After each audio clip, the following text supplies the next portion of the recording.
Hamster কম্বেটে অবশেষে কিন্তু airdrop coin বা পেমেন্ট নেয়ার জন্য এখানে কিন্তু বাইন্যান্স বাইবিট ছাড়াও আরও অনেকগুলো এক্সচেঞ্জার কানেক্ট করা হয়েছে। তো এখন কথা হচ্ছে আপনি এখান থেকে পেমেন্ট নেয়ার জন্য বাইন্যান্স বাইবিট বা টোন কিপার এগুলোর ভিতরে কোন ওয়ালেটটিকে আপনি এখানে কানেক্ট করবেন।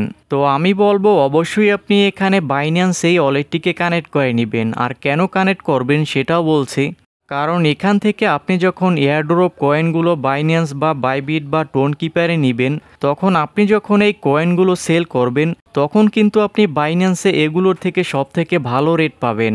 আপনি বাইন্যান্সে যেখানে $1 প্রায় 120 টাকার উপরে সেল করতে পারছেন, আর আপনি যদি এই $1 বাইবিট বা টোন কিপার এগুলোতে সেল করেন তখন আপনি কিন্তু 105 টাকা বা 10 টাকা এর উপরে কিন্তু আপনি রেট পাবেন না। তো এর জন্য অবশ্যই আপনি এই এয়ারড্রপ কয়েনগুলো নেয়ার জন্য বাইন্যান্স এই ওয়ালেটটিকে কানেক্ট করবেন। এখন কথা হচ্ছে আপনি যদি এই হ্যামস্টারে 3 থেকে 4টি অ্যাকাউন্ট বা আরও বেশি অ্যাকাউন্ট দিয়ে কাজ করে থাকেন, তাহলে আপনার সব থেকে বেশি কয়েন যে অ্যাকাউন্টটিতে থাকবে আপনি ওই অ্যাকাউন্টটিতে বাইন্যান্স এটাকে কানেক্ট করবেন। তারপরে আপনার কয়েনের দিক থেকে 2 নম্বরে যে অ্যাকাউন্টটি থাকবে ওই অ্যাকাউন্টটিতে আপনি বাইবিট এই ওয়ালেটটিকে কানেক্ট করে নেবেন। তো এভাবে আপনার সবথেকে বেশি কয়েনের অ্যাকাউন্টটিতে বাইন্যান্স, তারপরে কম কয়েনের অ্যাকাউন্টটিতে বাইবিট, এভাবে আপনি পর্যায়ক্রমে কানেক্ট করে নেবেন। এখন দেখিয়ে দিচ্ছি এই এয়ারড্রপ কয়েনগুলো নেয়ার জন্য এই হ্যামস্টারের সাথে আপনার বাইন্যান্স ওয়ালেটটিকে কিভাবে কানেক্ট করবেন। এজন্য হ্যামস্টারে আসার পরে এখানে এয়ারড্রপ এটার উপরে ক্লিক করবেন, তারপরে এখন উইথড্র এটার উপরে ক্লিক করতে হবে।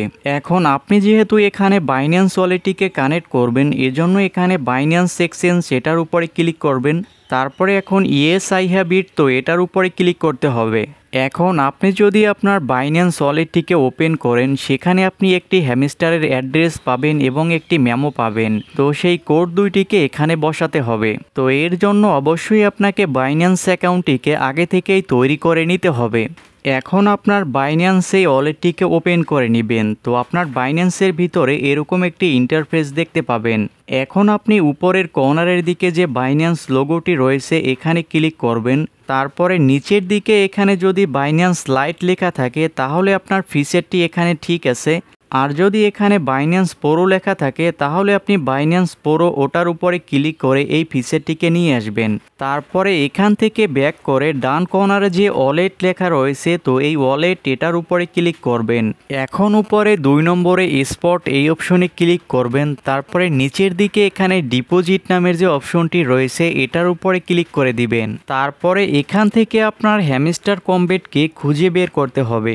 তো হ্যামস্টারের শুরুতে যেহেতু এইচ, তো এজন্য আপনি এখানে এইচ এই অপশনটির উপরে ক্লিক করে এই হ্যামস্টার কম্বেটকে পেতে পারেন, বা উপরে যদি আপনি সার্চ অপশনে ক্লিক করে এখানে যদি হ্যামস্টার লিখে সার্চ করেন তাহলে আপনি হ্যামস্টার কম্বেট এটাকে পেয়ে যাবেন। তো এখানে আপনি হ্যামস্টার কম্বেটের লোগো এবং নাম দেখে ভালোভাবে শিওর হয়ে নেবেন যে এটাই আসল হ্যামস্টার কম্বেট। তারপরে এখন হ্যামস্টার কম্বেট এটার উপরে ক্লিক করবেন, তারপরে নিচের দিকে যে টোন নেটওয়ার্ক রয়েছে এখানে ক্লিক করতে হবে। এখন ওকে এই অপশনে ক্লিক করবেন, তারপরে এখন উপরে যে নেটওয়ার্ক টোন কয়েন রয়েছে, তো এটা এখানে অটোমেটিকভাবে টোন কয়েন সিলেক্ট করা থাকবে। আর এখানে যদি টোন কয়েন সিলেক্ট করা না থাকে তাহলে আপনি টোন কয়েনটিকেই সিলেক্ট করে নেবেন। তারপরে 2 নম্বরে যে ডিপোজিট অ্যাড্রেস রয়েছে, তো এর সামনে যে কপি অপশন রয়েছে এই কপি অপশনে ক্লিক করবেন। তো ডিপোজিট অ্যাড্রেসটি এরকমভাবে কপি করে নেয়ার পরে আবার আপনি হ্যামস্টার কম্বেট এখানে আসবেন। তারপরে এখন ডিপোজিট অ্যাড্রেস এই জায়গায় ট্যাপ করে ধরে রাখবেন, তারপর এখন পেস্ট অপশনে ক্লিক করে দিয়ে আপনার কপি করা ডিপোজিট অ্যাড্রেসটি এখানে বসিয়ে নেবেন। তারপরে আবার এখানে বাইন্যান্সের ভিতরে আসবেন। এখন 3 নম্বরে যে মেমো রয়েছে, তো এর সামনে এখানে যে কপি আইকন এটার উপরে ক্লিক করে এই মেমো অ্যাড্রেস এটাকে কপি করে নেবেন। তারপরে আবার হ্যামস্টার কম্বেটে এসে এখানে মেমো এই অপশনে ক্লিক করে ট্যাপ করে ধরে রাখবেন, তারপরে এখন পেস্ট করে দিয়ে এই মেমো অ্যাড্রেসটিকেও এখানে বসিয়ে নেবেন। তো এখান থেকে এই অ্যাড্রেস এবং মেমো এই দুইটিকে কপি পেস্ট করে বসানোর সময় খেয়াল রাখবেন এখানে যেন কোনো একটি ওয়ার্ড ডিলিট না হয়ে যায়, তাহলে কিন্তু এই পেমেন্টটি আর আপনার অ্যাকাউন্টে যাবে না। তো এইরকমভাবে কপি পেস্ট করে বসানোর পরেও আপনি আবার ভালোভাবে মিলিয়ে নেবেন যে বাইন্যান্সের ভিতরে অ্যাড্রেসগুলোর সাথে এখানে এই বসানো অ্যাড্রেসগুলো ঠিক আছে কিনা। যদি এখান থেকে সবগুলো ঠিক থাকে তারপরে আপনি এখন সেভ অ্যান্ড চুজ এটার উপরে ক্লিক করে দিবেন।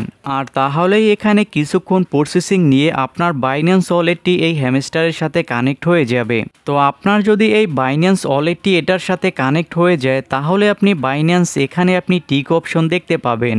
তো আমি এখানে একটি অ্যাকাউন্টে বাইবিট ওয়ালেটটি কানেক্ট করে নিয়েছি। তো আমার এখানে দেখতে পাচ্ছেন বাইবিটের সামনে কিন্তু একটি টিক অপশন রয়েছে। তো এইরকমভাবে আপনার বাইন্যান্সের সামনেও একটি টিক অপশন থাকবে। আর বর্তমানে হ্যামস্টারের সার্ভার একটু ডাউন হওয়ার কারণে এখানে যদি বাইন্যান্স ওয়ালেটটি কানেক্ট হতে একটু বেশি সময় প্রসেসিং নেয় তাহলে আপনি কিছুক্ষণ পরে আবার এই সেম নিয়মে এখানে চেষ্টা করবেন। তো এই ওয়ালেট কানেক্ট করা হয়ে গেলেই 26 তারিখে যখন কয়েনগুলো লিস্টিং হবে তখন অটোমেটিকভাবে আপনার কয়েনগুলো আপনার অ্যাকাউন্টে চলে যাবে। আর এই হ্যামস্টার কম্বেটের সকল ধরনের নতুন আপডেটগুলো জানার জন্য অবশ্যই আপনি আমার টেলিগ্রাম চ্যানেলে জয়েন হয়ে নেবেন। ডেসক্রিপশন বক্সে লিঙ্ক দেওয়া থাকবে।